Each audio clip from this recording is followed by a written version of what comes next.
On peut le dire, c'est officiel, le frère de Shanks est apparu dans le dernier chapitre de One Piece. Mesdames et messieurs, laissez-moi vous présenter Shamrock Figgarland, le chef des Chevaliers Divins de Marie-Joise. Dans cette vidéo, et malgré la maladie, désolé les gars, ça fait 3 jours que je suis malade comme un chien, j'ai zéro force, vous allez découvrir les tenants et aboutissants d'une telle révélation et surtout, que viennent-ils réellement faire sur Elbaf? Donnez-moi votre avis en commentaire, donnez-moi votre note sur 10 à ce chapitre exceptionnel et surtout dites-moi qui a le plus de flow entre Shamrock et Shanks, entre le frère propre et le frère sale. Explosez-moi ces likes sur cette vidéo pour tout le taf qu'elle a demandé, merci beaucoup et maintenant il est l'heure de débuter cette analyse. Ce chapitre commence alors par l'arrivée du groupe de Luffy dans le château royal d'Elbaf, un château délaissé depuis la mort d'Harald, qui témoigne pourtant d'une étrange activité récente, la porte a été détruite et de l'intérieur. Tiens. Alors l'intérieur lui est absolument exceptionnel, gigantesque, quasiment tout est en ruine cependant suite à la guerre opposant Loki à son père. Harald est d'ailleurs davantage développé dans ce chapitre, Rod disant de lui que malgré son désir de pacifier Elbaf, il était connu comme étant le grand guerrier, un véritable combattant à qui tu ne cherches pas des noix en temps normal. C'est là où ça devient intéressant. Des squelettes de géants jongent le sol du château et nous apprenons que parmi tous les géants impliqués dans la guerre opposant Loki à son père, eh bien seuls Loki et Yarul ont survécu. Je peux pas me l'enlever de l'esprit, il n'y a pas moyen, quelque chose cloche dans la mort d'Harald, tout est trop bizarre, nous apprenons maintenant que seuls Loki et Yarul ont survécu, ce qui veut dire normalement, et si je ne me trompe pas, que si Loki est innocent, alors les géants ont juste cru aveuglément Yarul leur doyen. J'ai pas l'impression que Yarul soit mauvais, mais d'un côté, est-ce qu'il était vraiment sur la même longueur d'onde que le roi Harald? Le roi Harald voulait ouvrir son pays au reste du monde, tout comme Wano Kuni finalement. Elbaf devait être connecté au reste des nations. Mais est-ce que les géants voulaient vraiment ça? En particulier Yarul, le rescapé et le plus respecté des géants. Dois-je vous rappeler ce que la charité et l'ouverture au monde ont coûté aux géants d'Elbaf? Big Mom a mis à feu et à sang le village de ses puissants guerriers, provoquant la mort de Yorl, l'un des 2 héros du peuple d'Elbaf aux côtés de Yarul. Cette légende d'Elbaf n'a même pas eu une mort digne d'un guerrier et ça, Yarul ne pouvait pas le concevoir. Et tout ça à cause de Big Mom, accueilli ici par Mother Carmel au sein de sa bergerie. Donc je vous le redemande, mais est-ce que les géants voulaient vraiment l'ouverture d'Elbaf au monde quand l'une des seules fois où ils l'ont fait, eh bien un démon a tué l'un de leurs 2 héros? Pour le coup, ça justifierait plutôt bien le rejet de Yarul du plan d'Harald,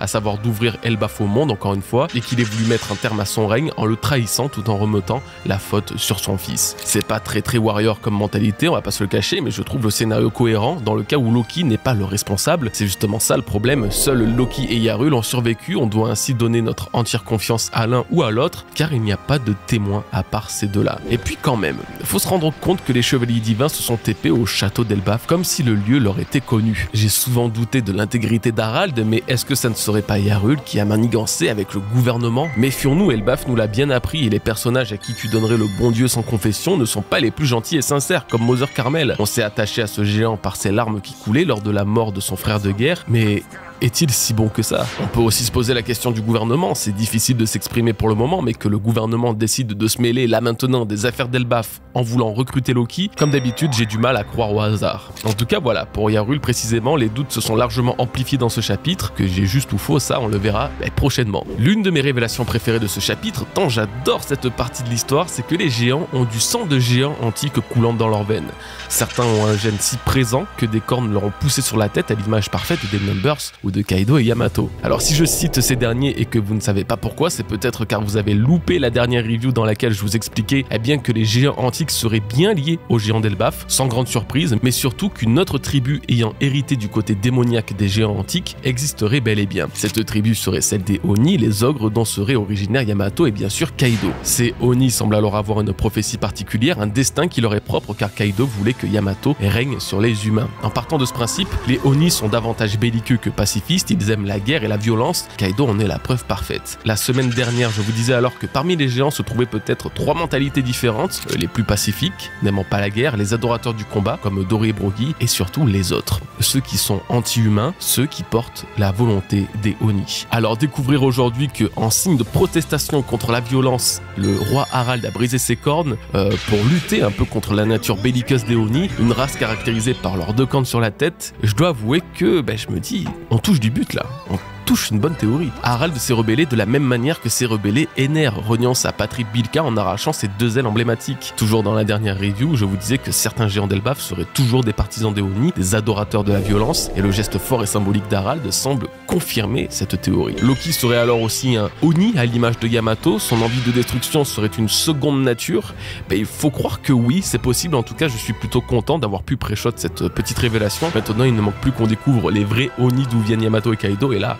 ah, ça serait parfait. Nous apprenons une nouvelle information qui change pas mal de choses, qui répond à une interrogation que j'avais. Loki et Aerudin sont bien des frères, mais pas de la même mère. C'était un peu le flou au chapitre 1130, quand on nous disait que Harald avait un autre fils, donc Aerudin, mais qu'il ne le mentionne pas directement comme un prince ou un frère de Loki. Aerudin ne pouvait alors prétendre au titre royal, puisqu'il n'en a pas le sang, sa mère ne pouvait être la reine d'Elbaf, expliquant pourquoi Loki est le prince et pas Aerudin. Alors pour être un petit peu plus précis, malgré toutes les bonnes valeurs que Elbaf veut prôner, ils sont bien discriminatoires comme il faut, et les autres géants venant d'autres pays ne sont pas considérés comme assez purs. Voilà, c'est le cas pour la maman d'Aerudin. Ce dernier n'a donc pas le sang très propre aux yeux des autres géants et ne peut donc pas accéder au trône bien qu'il soit le fils du roi. C'est Jon Snow le mec, voilà, de Game of Thrones. Pourtant ça n'empêche pas Aerudin de voir le futur sous un meilleur jour, et pour éradiquer la discrimination dans son propre pays, se jure de un jour devenir le roi de tous les géants et de rallier toutes les tribus sous le même drapeau. Là je dois dire, je suis pas resté insensible ni à ce rêve ni à sa détermination. Ces paroles au chapitre 714 prennent alors un tout autre sens désormais. Il voulait déjà devenir le roi des géants pour tous les unifier. Donc là oui, c'est totalement un rêve à la hauteur d'être un Nakama de Luffy, ou du moins de faire partie de sa grande flotte. Et on arrive à la dernière partie de ce chapitre qui nous replonge dans le monde souterrain où l'on retrouve Loki dans un piteux état.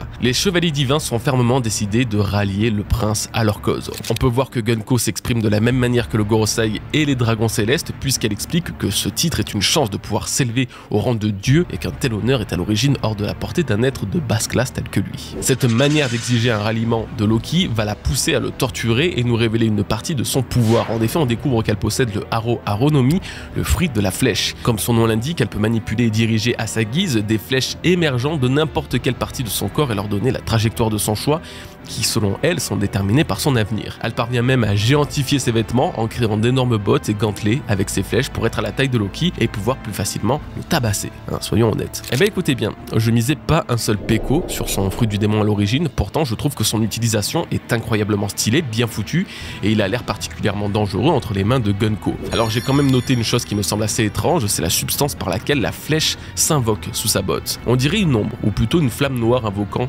donc le pouvoir de Gunko. Cet effet m'a totalement rappelé le cercle démoniaque par lequel sont invoqués les chevaliers divins donc, mais surtout, eh bien le Gorosei. En particulier au chapitre 1125, quand Imu retirait la vie à Saturne, c'était là aussi des flammes noires qui jaillissaient de tous les sens. Cet indice me pousse encore un peu à penser que les fruits du démon des chevaliers divins ne sont pas des fruits banals, ce sont des pouvoirs conférés directement par Imu, exactement comme les pouvoirs du Gorosei qui n'ont jamais été qualifiés de fruits ou de Zoan, mais seulement nommés par leur forme de démon, car ce sont des capacités offertes par Imu. Comment et pourquoi, c'est toute la question, mais je suis convaincu que le fruit du démon de Gunko n'est pas si simple, même si lui, comparé aux autres, a un nom. Globalement, je pense même que les fruits du démon de tous les membres des chevaliers divins auront une part de mystère bien plus grande que d'accoutumée et tireraient peut-être leur origine des pouvoirs infinis de Imu. Mais la meilleure partie de cet affrontement, si on peut appeler ça un affrontement bien sûr, c'est que Loki a pu prévoir toutes les attaques de Gunko, ce qui démontre bel et bien un acquis de l'observation avancée lui permettant de prédire plusieurs secondes du futur. Et c'est vrai qu'en 6 ans de capture dans ce monde souterrain, Loki a pu parfaitement entraîner cette capacité, lui qui a les yeux bandés depuis sûrement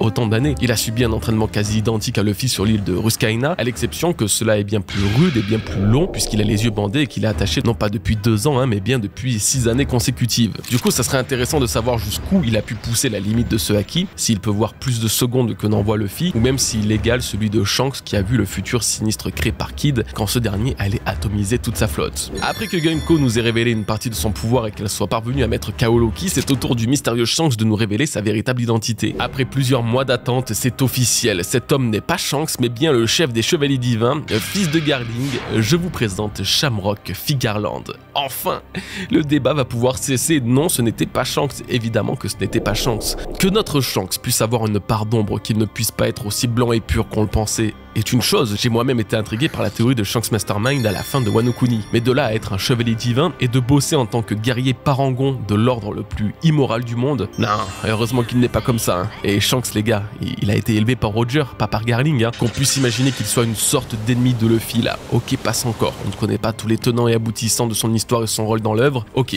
mais être membre d'un groupe qui chasse les autochtones pour jouer, non franchement je préfère largement la théorie du Mastermind, hein. Ça fait de lui un moins gros fils de schlag.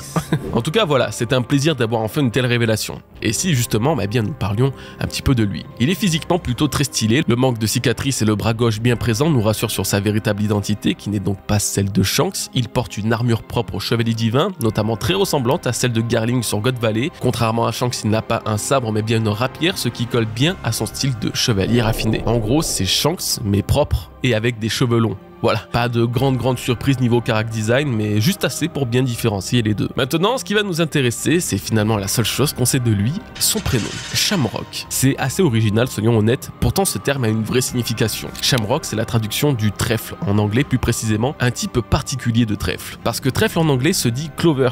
Et bah oui, comme Kuro dit Clover, le chef des savants d'Ohara. Alors qu'est-ce que ça signifie et pourquoi je connais le terme de Shamrock depuis 4 ans maintenant? C'est grâce à la théorie des cartes de Nina. D'ailleurs, je serai en live ce soir avec elle sur sa chaîne YouTube, donc n'hésitez pas à passer nous voir. Dans cette suite de vidéos, elle me tend en avant le possible message caché qu'Oda dissimulait sur les dits et qu'ils seraient tous liés à une couleur des jeux de cartes. Je vais pas tout vous raconter non plus et je vous invite surtout à aller découvrir cette théorie sur sa chaîne, vous comprendrez beaucoup mieux et beaucoup plus vite. Quoi qu'il en soit, et quand il était question de trouver le membre du clan des dits avec le symbole du trèfle, quelques personnages se sont distingués des autres. Clover par exemple, qui finira d'ailleurs par se confirmer, mais aussi Shanks qui a fait l'objet d'une vidéo entière. Le Shamrock, qu'elle a donc relié à Shanks, est un emblème de l'Irlande. Saint Patrick, vénéré en Irlande justement, l'aurait alors utilisé comme métaphore de la Sainte Trinité, le Père, le Fils et le Saint-Esprit. Je vais donc vous donner mon avis sur qui est vraiment ce Shamrock. Quand on cherche un peu l'histoire de ce trèfle, on découvre très vite qu'il est relié à un personnage semi-légendaire, Saint Patrick d'Irlande. Sa vie, vous allez voir, est assez étonnante et peut même rappeler une partie de celle de Shanks le Roux, puisqu'à l'âge de 16 ans, Patrick se serait fait capturer par des pirates irlandais pour être vendu en esclave dans ce même pays. Ce n'est que plusieurs années après qu'il fuira l'Irlande pour rentrer en Grande-Bretagne, deviendra prêtre et retournera ainsi en Irlande en tant que missionnaire. Alors si vous savez pas ce que c'est, un missionnaire c'est une personne consacrée à propager sa religion dans des endroits où la foi n'est pas forcément très connue. Donc pour rallier de nouveaux disciples, les missionnaires dédicacent une partie de leur vie à ouvrir leur religion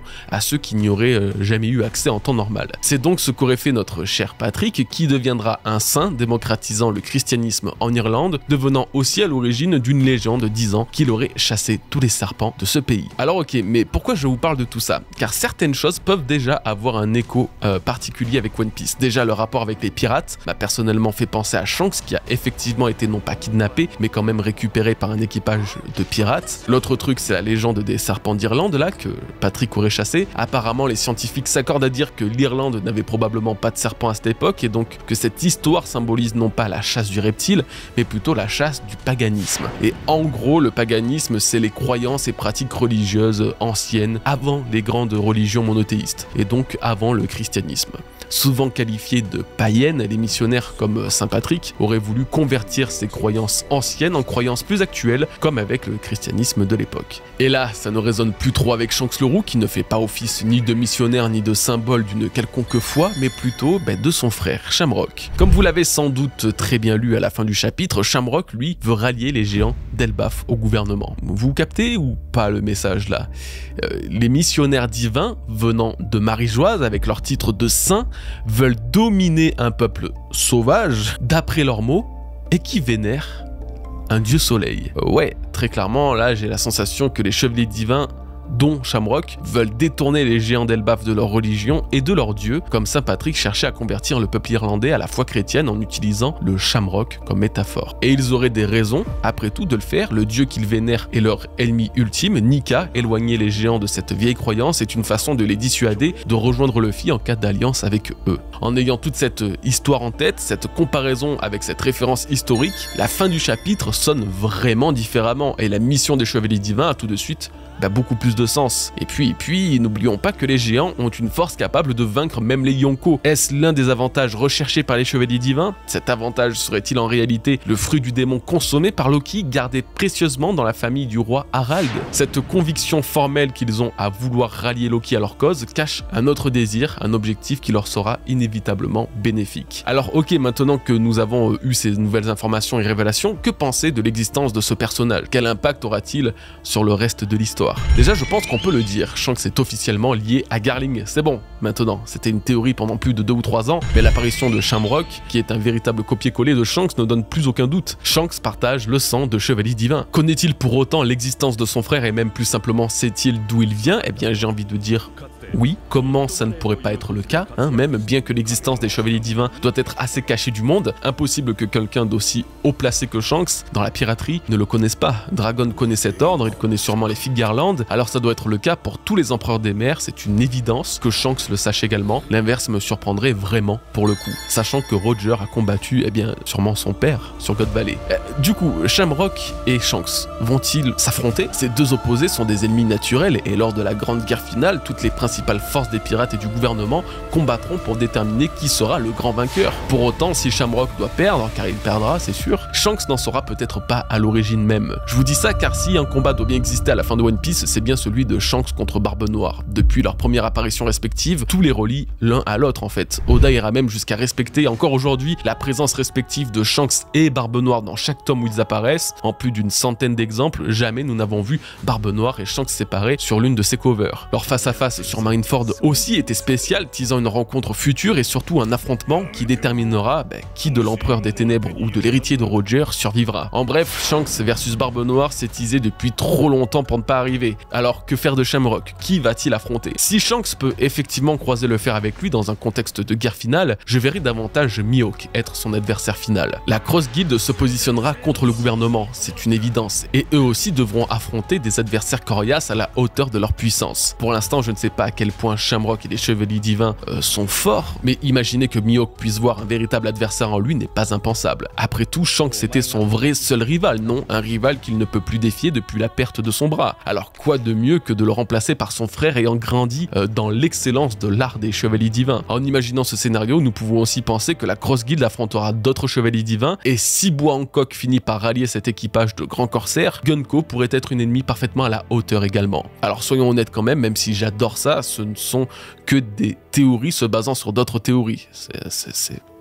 C'est assez instable finalement. Mais au moins, vous avez mon point de vue sur ce sujet-là. Et même si je me trompe, je trouve ça assez cool de vous proposer ce point de vue. Shanks et Shamrock vont s'affronter plus qu'une possibilité, c'est une nécessité que de voir le bon pirate l'emporter sur le mauvais noble. Et ce jour-là, je serai là pour vous analyser tout ce combat. Et si je dois garder une seule théorie pour expliquer comment et pourquoi Shanks a un frère et pourquoi il vient de cette famille royale des moins ordinaires, eh bien je vous invite à vous référer à ma review du chapitre 1134. Alors certes, ça fait depuis le chapitre 1083 que je vous dis que Shanks pourrait avoir un frère, c'est pas trop une nouvelle, c'est une théorie qui s'est répandue, mais là c'est un peu différent. Shamrock serait un double, un clone de Shanks, créé par Garling, ayant lui-même des connaissances scientifiques poussées à en juger son titre actuel de dieu de la science. Après la disparition de Shanks pendant les événements de God Valley, l'ADN de cet enfant ayant été conservé sur Marie-Joise a été cloné pour que la lignée des Fig Garland ne s'éteigne jamais. Contrairement à Shanks, Shamrock lui a été élevé pour un jour remplacer Garling en tant que chef des chevaliers divins, ce qui a bien eu lieu puisque aujourd'hui il en est le leader. Bon alors les gars, je rêverais de retourner me coucher là et de ne plus toucher au PC tant la maladie m'a claqué, mais je me suis dit que vous faire un courrier de Goji plus long que d'habitude serait pas une mauvaise idée, tant vous m'avez posé de très bonnes questions sur des sujets que je n'ai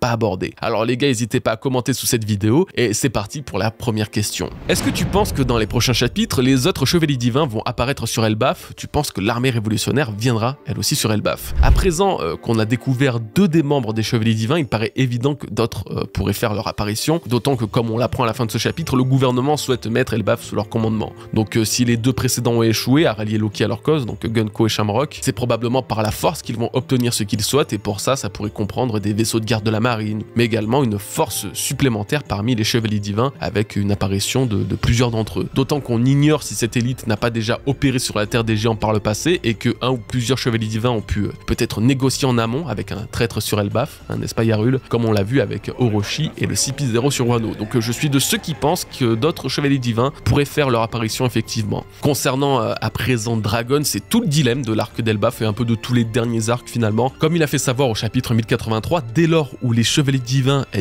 sont en mouvement, c'est que la lutte là va commencer, c'est le début de la guerre. Les révolutionnaires sont en train de déclarer la guerre aux dragons célestes en les privant des vivres, tandis qu'ils soulèvent des révoltes parmi les 8 nations dans le monde, sans compter Sabo qui est considéré maintenant comme le héros aux yeux du peuple. Oda va donc probablement disperser les forces des chevaliers contre celles des révolutionnaires, reste à savoir dans quelle bataille se rangera Dragon. Honnêtement, je ne pense pas que Dragon apparaîtra de sitôt, surtout qu'ils sont encore sur Kamabaka et qu'Elbaf se trouve à l'autre bout du monde. Salut le bro, ma question se porte sur la rapidité à laquelle ont disparu les anciens géants. D'après ce que raconte Rod, il y avait encore pas mal d'anciens géants avant l'attaque de Loki. Ils auraient quasiment tous disparu en une génération, c'est trop rapide, non? Alors non, en gros, il n'existe plus d'anciens géants pur sang depuis la mort d'Oz et sûrement celle de Oz Junior. Rod parlait davantage des géants ayant du sang de géants antiques. Apparemment, ils en ont un peu tous, mais seuls certains d'entre eux voient des cornes pousser sur leur tête. Donc en gros, les géants antiques ont disparu depuis belle lurette, mais leur sang continue de couler à travers les géants normaux qui ont certaines fois des malformations comme des cornes. Pourquoi ce n'est pas Shamrock mais Akainu qui livre le homard aux dragons célestes? Alors tu sais que les chevaliers divins ont beaucoup plus d'estime aux yeux des Tenryubito que non les amiraux. Tu le prouves facilement en regardant comment les dragons célestes parlent à Akainu et même aux amiraux en général, et comment ils parlent à Garling. C'est le jour et la nuit. Les amiraux restent de simples humains pour eux, mais des humains puissants qu'ils peuvent contrôler. Voilà, rien de plus. Il n'y a aucune affinité quelconque avec eux. Je t'avais déjà demandé si selon toi le Twinoo de Shanks était le père de Bonnie, mais t'as pas souhaité y répondre malgré les likes. Alors je retente, j'avais aussi l'idée que Ginny était la sœur ou la fille de Big Mom. Elle est née un an avant Perospero. Alors oui, je m'en souviens, de là à dire que je n'ai pas souhaité y répondre, c'est peut-être pas la bonne formulation. Et je dirais plutôt que soit j'ai oublié, soit j'avais rien de particulier à relever à ce moment-là. C'est pas une théorie illogique en plus, dans le sens où on ne sait toujours pas qui a kidnappé Ginny, bien que justement je pensais aussi que c'était un chevalier divin à l'époque. Le père de Bonnie pourrait alors totalement être soit Garling, soit Shamrock. De toute façon, au niveau des âges, ça colle quand même. Surtout qu'effectivement, Bonnie en homme a des traits rappelant fortement la fratrie Fingerland. Je suis pas contre l'idée, les indices paraissent assez logiques, faut voir ce que ça donne, mais ouais, totalement. Pour toi, Loki voit dans le futur ici? Alors comme je l'ai expliqué dans cette review, oui, Loki voit d'une certaine manière le futur grâce à son acquis de l'observation avancée. C'était déjà montré au chapitre 1131, quand il est parvenu à esquiver ce qui s'apparentait au Kongen de Luffy, alors qu'il avait les yeux bandés depuis 6 ans, et que cette attaque avait, je le rappelle, atomisé Doflamingo. Donc logiquement, oui, Loki démontre parfaitement un acquis de l'observation avancée qui lui permet, comme Katakuri, de prévoir les attaques de ses adversaires avec une certaine avance. Salut Goji, déjà merci pour le travail que tu fournis, merci beaucoup à toi bro. Tu penses qu'il est légitime de croire que tous les personnages avec des cornes qu'on a déjà pu voir ont du sang d'anciens géants? Moria, Kaido, Yamato, Magellan, Black Maria, Jack et Ulti.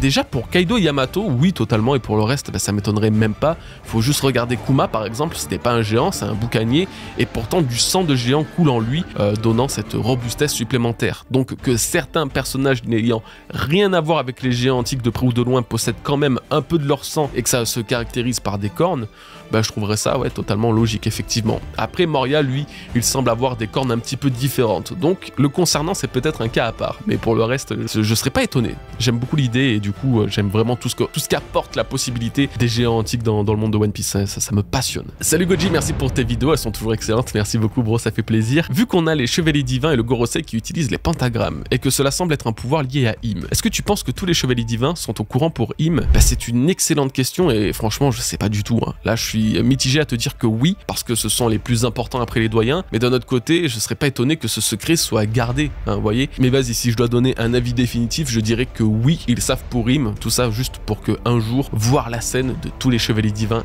et les 5 Gorosei à genoux devant elle, je vous dis oui juste pour que cette scène arrive un jour. Le flow que ça va avoir, incroyable. Kaido, fils d'Harald, des demi-frères d'Airudin et Loki. C'est une excellente question, encore une fois une excellente idée, théorie. Là je match plutôt bien. Après j'ai plutôt plutôt l'impression que Kaido vient directement d'une famille de Oni au sang pur, hein, et quand je parle d'Oni, je parle pas des géants antiques, mais bien d'une tribu à part entière, comme les Lunarians par exemple. Après, je dois avouer que physiquement, Harald et Kaido, il y a quand même un petit quelque chose, même si j'y pense pas forcément, la théorie est loin d'être dégueu, donc je la valide, on la met de côté. Notre Shamrock là, il parlait de Shanks ou de Loki au Gorosei. Et ouais, du coup, c'est très probablement Shamrock, hein, dans la salle du conseil du Gorosei au chapitre 907 là. J'aurais tendance à dire Loki, mais est-ce qu'il est encore considéré comme un pirate alors qu'il est enfermé depuis 6 ans? Ouais, en tout cas, ça expliquerait pourquoi Shamrock apparaîtra pour la première fois face à lui, ça serait très bien joué de la part d'Oda. Je pense pas qu'il ait parlé de Shanks parce que Shanks pour le coup ne fait pas trop de remous, il est plutôt discret, sauf si Shamrock avait peur que Shanks s'associe aux géants d'Elbaf et obtiennent leur pouvoir capable de vaincre n'importe qui. Là, ça pourrait expliquer, et pour éviter la concrétisation de l'alliance définitive entre Shanks et les géants, bien Shamrock, hop, vient couper l'herbe sous le pied de son frère pour assimiler Elbaf au gouvernement mondial. Ouais, et putain, cette case va fêter ses 7 ans dans quelques mois et nous fait toujours autant chier qu'à l'époque, c'est une folie ce bordel. Alors qu'avez-vous pensé de ce chapitre les bros? Quel est votre avis sur Shamrock? Dites-moi tout, je veux absolument tout savoir. Demain je vais me reposer, je vais lire tous vos commentaires. Moi je pense que justement de notre côté on a fait le tour de ce chapitre, cette review était pas très longue dans l'ensemble, j'aurais voulu faire mieux, mais bon, il n'y avait pas tant de matière que ça à exploiter non plus, je me suis donné vraiment à fond jusqu'au bout. J'espère que ça vous a quand même plu, si c'est le cas, n'oubliez pas le petit like qui fait toujours plaisir et qui permet surtout de soutenir tout le taf que ça demande. Pas de post de One Piece la semaine prochaine, donc on se dit à dimanche prochain ou à ce soir pour ceux qui passent sur le live de Nina. Je vous souhaite à tous de passer une très bonne semaine, prenez soin de vous les bros, peace.